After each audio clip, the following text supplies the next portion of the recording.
Welcome back to the Marching to Madness College Basketball Podcast, where we have the first year Missouri Tigers head coach Dennis Gates on with us. They opened last night with an 83-62 win over Mississippi Valley State.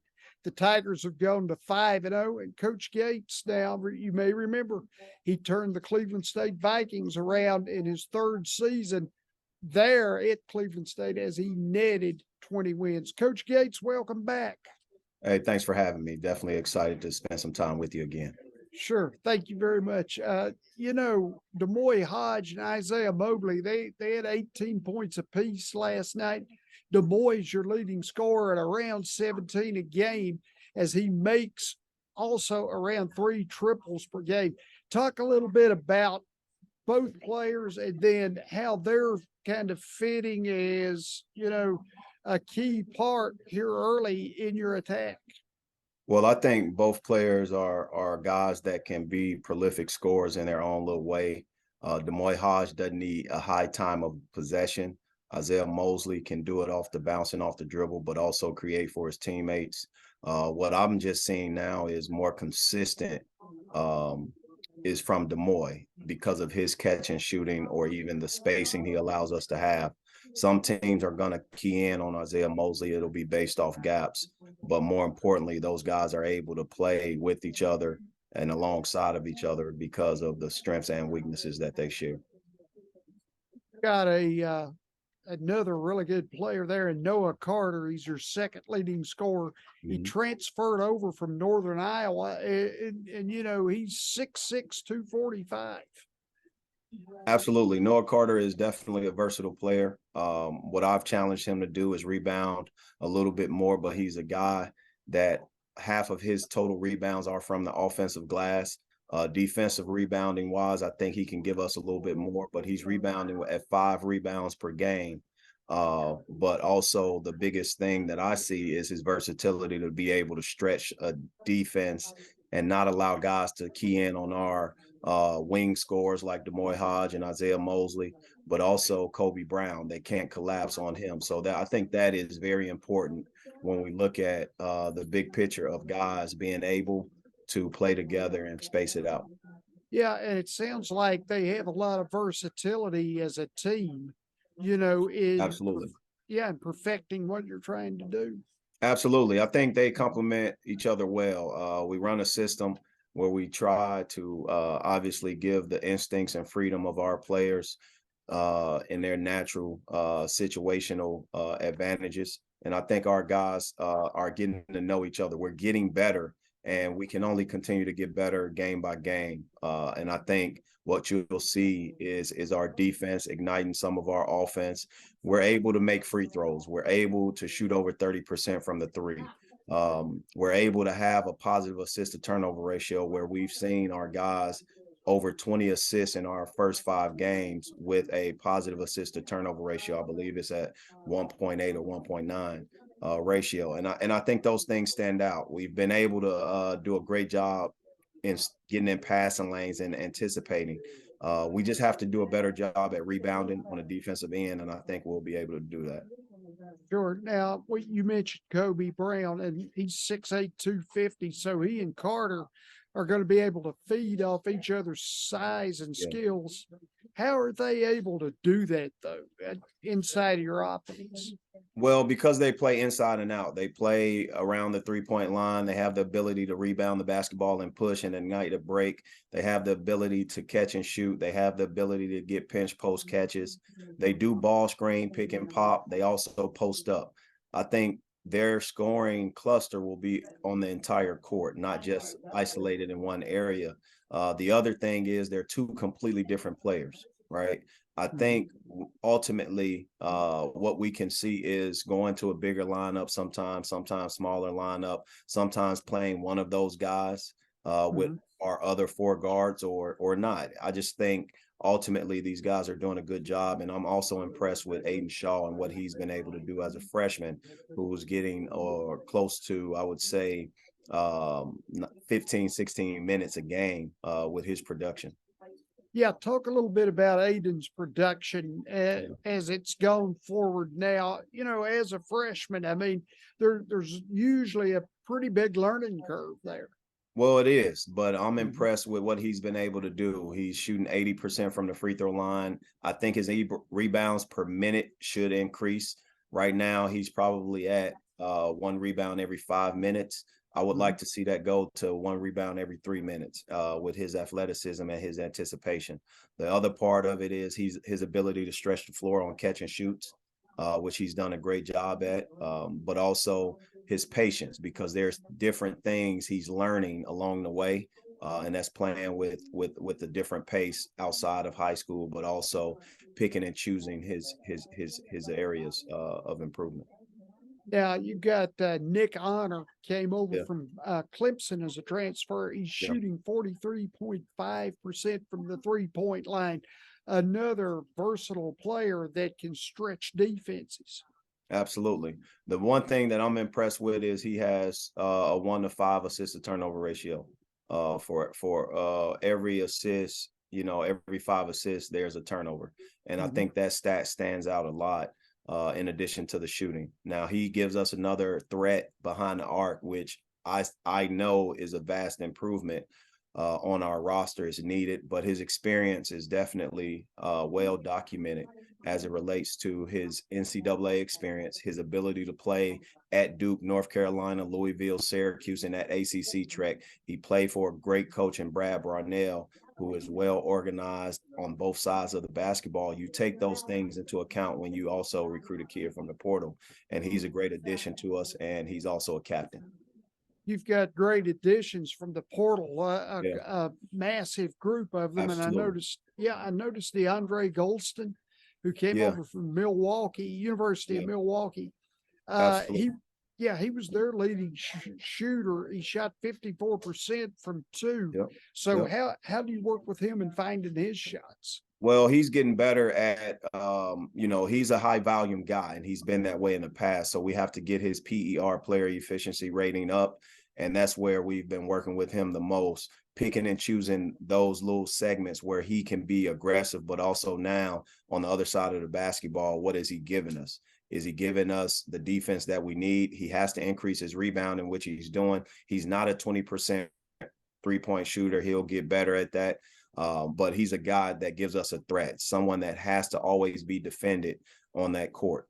The other person that I speak of is Sean East. Sean East hadn't even played his best basketball yet, and I'm excited. Usually during these times, you can't have everyone play at their very best at the same time early.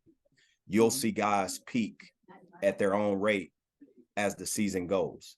And I think Sean East is someone that will have to lean on because he has a unique skill set and a unique ability as the reigning NJCAA Player of the Year.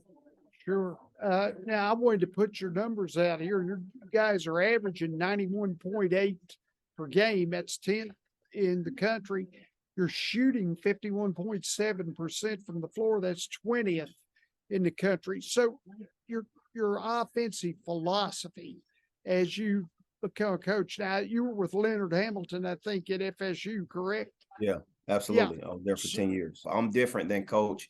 I've carried over a lot of things. I've learned so much from Coach Hamilton and his leadership. But as you grow as a coach, you put your own personality onto things, right? And yeah. I have to go back to how I played in high school and my high school coach, who I Mhm. played for in college and my college coach, right? And who Mhm. else I've worked for. There's different things that I've taken from every coach that I've worked for, every coach that I've played for. Mhm. I worked with Tom Crean. I worked in the NBA with Alvin Gentry and Dennis Johnson. I've worked for David Carter. I've worked for Ricardo Patton. I've worked for Ben Braun, right? Those guys are all uniquely different. So therefore, I've taken and molded myself away from certain things. I'm not Leonard Hamilton, but I've learned Mhm. so much. Our Mhm. defensive system is similar, without a doubt. That is a foundation. My managing style when it comes to player coaches relationship, I definitely have taken that. But as it relates to the offensive side, I think I've done something different, completely different than coach. I run a hybrid system. that allows more pinch post catches, that allows freedom of your 5, 4, 3, 2, and 1 position. But I also, have taken some of those things that he's done and had success with, and I've taken it to myself and put it in my program. I was just gonna mention that because you guys are averaging 67 field goal attempts per game. That's a nice number, in a system you have and with the talent you've brought into Missouri. Yeah. The system, that reflects our players and who they are. They all are great scorers. You look at Demoy Hodge before he got here, averaged 16 points a game. You look at Noah Carter before he got here, averaged 16 points a game. Kobe Brown averaged 13, 14 last year as a second team all-conference guy. Nick Honor the same way, averaged close to double digits at Fordham as a freshman, etc. Isaiah Mosley averaged 20 points a game. DeAndre Golston averaged 16 a game. Trey Gomillion averaged 10. Sean East averaged close to 20 as well, if not over that, in a junior college level. But he too have Division I experience. We have a team that reflects that, so we have to be able to put an offensive threat out there at all times, and it's natural. So our scoring ability is definitely recruited, but also our taking care of the basketball is recruited. Our ability to defend is recruited, and we're gonna continue to get better. But also, I'll say this: it's not gonna be easy, right? I think every season you have a point of reflection, and you have to think back at what allowed you to get better. What hurdle did you overcome? What obstacle did you get through? And we'll continue to face them. Our conference, the SEC, is not an easy conference. So we're just taking it one game at a time, one day at a time, and trying to focus on Mizzou basketball. Analytics has become so big in all sports. Talk a little bit about a couple of the things you think are most important, and then how do you chart those types of things? There's one thing that's important, and that's taking care of the basketball. Yep. You have to be able to have a positive assist to turnover ratio. Analytically, everything stems from that. You don't have a high field goal percentage if you're not taking care of the basketball, right? You can have it, but you're not getting the results that you want. You have to be able to have player efficiency ratings where you look at guys' minutes, you multiply that by 2, and that's what they're getting per 40 minutes. We have guys that hadn't even cracked 20 minutes. Isaiah Mosley is averaging 18 minutes a game, but he's averaging 9 points, 5 rebounds, and I would say 3 assists. So multiply that by 2. That looks like 18 points. That looked like 24 25, about 5 or 6 assists. That looks a certain way. And I think when you go to not only him, but Dre Golston and Trey Gomillion, guys like that, we want to be efficient in those areas. But now that becomes more attractive as they become future pros, because now they're a piece of a puzzle and they don't have gaps in their game where they're playing 40 minutes a game. And now they're not giving their very best, or they're taking plays off because of fatigue. They're just giving their all because there's not any gaps in it. So I'm definitely thankful of their level of unselfishness and how we're able to connect. Last thing, Coach, the NCAA tournament, Absolutely. there's rumors out there of expansion. I was just curious on your point of view on expanding what I think's the greatest thing in sports. Absolutely. The NCAA tournament, the history of it, it has always expanded. It has always grown. And when you look at the history, and I think I put out a tweet around SEC Media Day time, if you timestamp that reflected the actual year and the number of teams in a tournament. They've always had certain years play in games. So it was always taught and thought about, okay, how can we get this better? There's teams being left out. Now you fast forward to modern day. This is a unbelievable tournament, one of the greatest tournaments there is. You have to expand it. And I'm saying that from a business model standpoint, because there's several opportunities out there to monetize more for our colleges out there and distribution, but also for the love of the game. You have teams out there being left out that deserve their rightful place in parity, and to show the world that, right? Who's gonna win it? You don't know. You don't know who's gonna win games. I think this preseason right now, before our conference season starts, it shows you a level of parity with certain teams. Being who they are, coming from mid-major levels. There's just a lot of teams that I have respect for, a lot of coaches that I have respect for that could definitely very well make a magical run in the tournament, and we'll see where that lands. I'm excited about the field of 64, but I'm also excited about the 68 that was in hands, and now what else can it become? Is it going to become 120 plus? What will it be? It's just adding an extra weekend. Sure. There you go, Coach.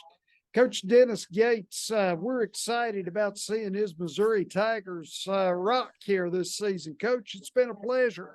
Thank you. Have a great day.